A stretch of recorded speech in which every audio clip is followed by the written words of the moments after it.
Salut les amis. Pour une fois c'est moi qui vais faire une vidéo. Donc voilà, je vais vous expliquer comment on fait une mesure de terre pour une installation électrique sur une maison. Quand on s'est installé, il n'y avait pas du tout de terre, donc on a fait une terre provisoire, mais on n'a jamais eu l'occasion encore de la mesurer. Et que vu que je suis en formation, que là je suis en stage dans une boîte d'électricité, on m'a gentiment prêté un mégomètre pour faire cette mesure. Donc merci à Tanguy de me l'avoir prêté. Je vais vous expliquer comment ça marche et puis comment faire. Voilà, à tout de suite.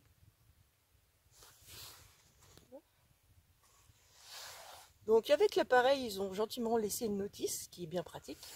Donc il faudra regarder le schéma du haut. Donc vous voyez là, il y a 2 piquets à mettre en terre, à relier à l'appareil et à relier à la terre de la maison en ayant ouvert la barrette. Donc là j'ai bien ouvert la barrette. Donc couper le circuit d'alimentation à la maison parce que cet appareil injecte du courant électrique, donc ça serait dommage de détériorer l'installation existante. Donc il faut bien penser à débrancher la barrette. Donc il y a des consignes à respecter de distance entre les 2 piquets. Donc le plus loin doit être à 100% de la distance et le plus proche à 62% de la distance, c'est-à-dire en grosso modo par exemple le plus loin à 10 mètres et le plus proche à 6 mètres. Il faut garder cette proportion pour que le calcul soit le plus juste possible. Donc comme nous on est assez limité par le terrain où se trouve la terre, j'ai planté les piquets dans le talus.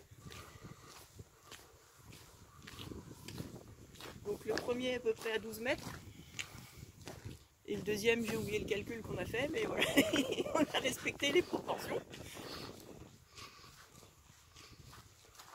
Donc c'est des simples piquets, probablement en métallique, qu'on plante dans la terre.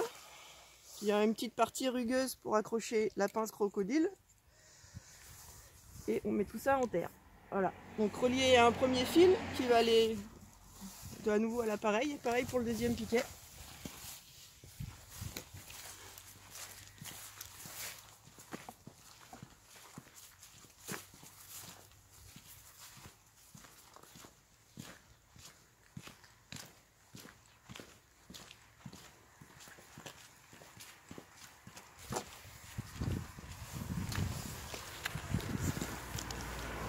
Donc branché sur l'appareil, je cherche ma terre.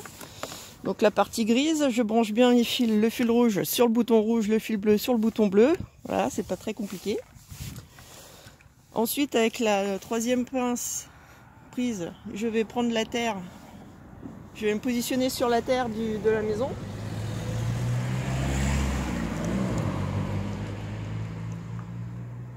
Hop.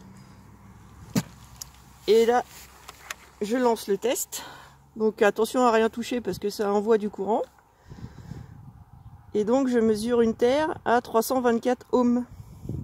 Ce qui est pas terrible du tout. Normalement, pour être bien, il faudrait être en dessous de 100.